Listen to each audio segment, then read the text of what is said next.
Lauren Goebel Keller was a young member of the United States women's national volleyball team when she met USU coaches Marilyn McCreevy and Mary Jo Pepler at an international tournament in Mexico City, and from there committed to play for Utah State in what became the sports glory days in Logan in the late 1970s and the early 80s. In the process of becoming one of the greatest players in school history, she helped the Aggies win 70% of their matches in 4 years. She was selected team captain her final 3 years at Utah State. A great setter and outside hitter, she became a two-time All-American and helped the Aggies to a second-place finish in the NCAAs as a freshman and third place as a junior. She is the newest member of the USU Athletics Hall of Fame. Please welcome Lauren Goebel Keller. Right before the 1980 Olympics, which we ended up boycotting, some of the people on the team decided that since that was no longer an option to go to the 80 Olympics, that they would go to college. And so I was one of those, because I hadn't yet been to college. Players who played for Utah State who had just won the national championship, and they were playing on this university games team. And so the coaches came down to see them, and I got to know them and just kind of decided that maybe Utah State would be a good place to go. It was kind of a choice between USC and Utah State because the assistant coach for the junior national team coached at USC, and he was pushing pretty hard for me to go to USC because I'd obviously had all this international playing experience before even going to college, which is kind of unusual. And so he was pushing pretty hard, but I got to meet the coaches that summer and just decided it would be nice to do something different. And the athletic director at that time, Marilyn Weiss, had recruited a number of top coaches. I think at that time, Utah State women's athletic department, we were number one, or in the top 10 in gymnastics, softball, and volleyball, which is pretty amazing for a school this size.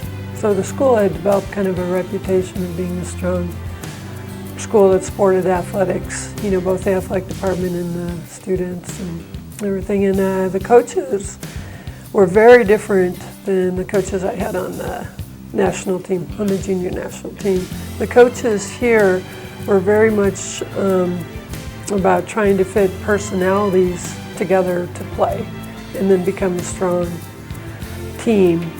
You know, making sure the personalities fit, where in the other programs it was just like you had to fit into that team. It was a group of people that were very independent but had the same goal. And so it was really kind of interesting because we actually did a personality kind of test to kind of see who might be a good leader and so forth like that. And the test basically showed that nobody wanted to be the leader, but we all wanted to win. And so it worked. Our focus really was just to play, have fun, and win. Opened up Mountain Crest at the south end of the valley because before that everyone was going to Skyview, and they had enough people in the valley that they opened up a new high school. And the guy who was supposed to coach the team there, I think he was a librarian, decided, he was the media center director, I should say. And he decided he didn't know that much about volleyball. So he just called me up. He knew I was still in the valley and said, "Hey, do you want to help me coaching?" And I said, "Sure." So I went and just started coaching there, and it was a lot of fun. I really enjoyed working with the high school kids. The school was not finished yet, so when we started practicing, we were practicing at Elite Hall because that was the only place with the wood floor in the whole town, you know, and so we didn't have a net or anything. And what was kind of neat is in the first group we had of freshmen, we actually, by the time they were seniors, they'd won the state tournament. So it was kind of fun to take a fresh group and really get them. I mean, our first season, we won one match. I think we were like, 1-27. And I was like, oh, this is going to be fun here. And, but each year after that, we just kept, we just kept getting stronger and stronger, and the parents got the idea of what their kids had to do to be on a winning team. Now you're going to be inducted into in your university's Athletic Hall of Fame. What are your thoughts about that?